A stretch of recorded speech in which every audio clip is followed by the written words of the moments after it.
आपको पूरा टेंस करवा दिया गया है, प्रेजेंट इंडेफिनिट टेंस। तो प्रेजेंट इंडेफिनिट टेंस को हम एक बार समराइज कर लेते हैं, संक्षिप्त रूप से समझ लेते हैं। सबसे पहले पहचान की बात करेंगे।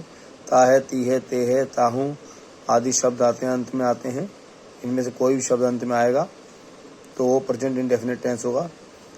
इसके अफर्मेटिव सेंटेंस की बात करते हैं। अफर्मेटिव सेंटेंस में सकारात्मक वाक्य जिसमें बात सकारात्मक अच्छी बात हो, इसके लिए दो सूत्र काम में लिए जाते हैं। पहला सूत्र हमने आपको बताया था, सब्जेक्ट प्लस वर्ब की फर्स्ट फॉर्म प्लस ऑब्जेक्ट, यानी सब्जेक्ट वर्ब की फर्स्ट फॉर्म प्लस ऑब्जेक्ट।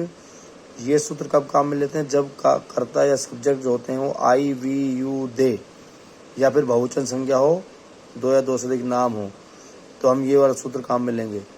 जिस प्रकार आप देखेंगे, मैं तुम्हें पढ़ाता हूँ, ये वाक्य आपको दिया गया, आपका काम है इसमें सब्जेक्ट ऑब्जेक्ट वर्ब छांटना।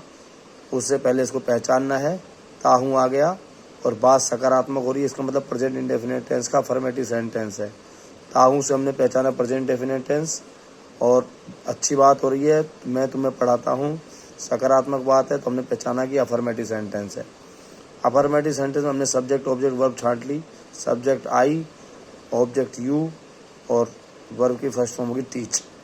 अब हमको पता है कि जब आई, यू, वी, दे ही बहुवचन संज्ञा आती है तो हम क्या करते हैं, सब्जेक्ट प्लस वर्ब की फर्स्ट फॉर्म प्लस ऑब्जेक्ट लगाते हैं। सबसे सब्जेक्ट लगाएंगे, सब्जेक्ट इसमें आई, ऑब्जेक्ट बाद में आएगा, पहले आएगी वर्ब टीच, वर्ब की फर्स्ट फॉर्म, उसके बाद आएगा ऑब्जेक्ट। तो आई टीच यू।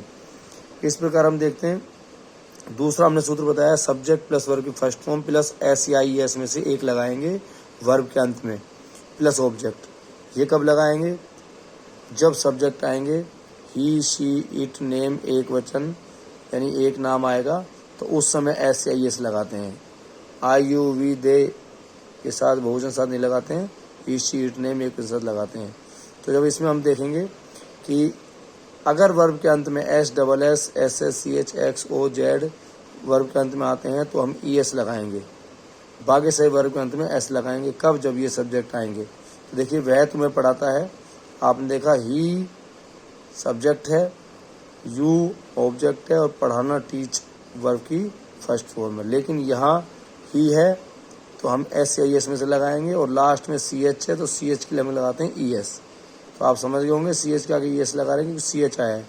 और SAS कब लगाते हैं? जब subject he, she, it, name एक वचन हो। तो यहाँ ही है इसलिए ही वर्ब की फर्स्ट फॉर्म में ES टीचेज यू, तो ही टीचेज यू।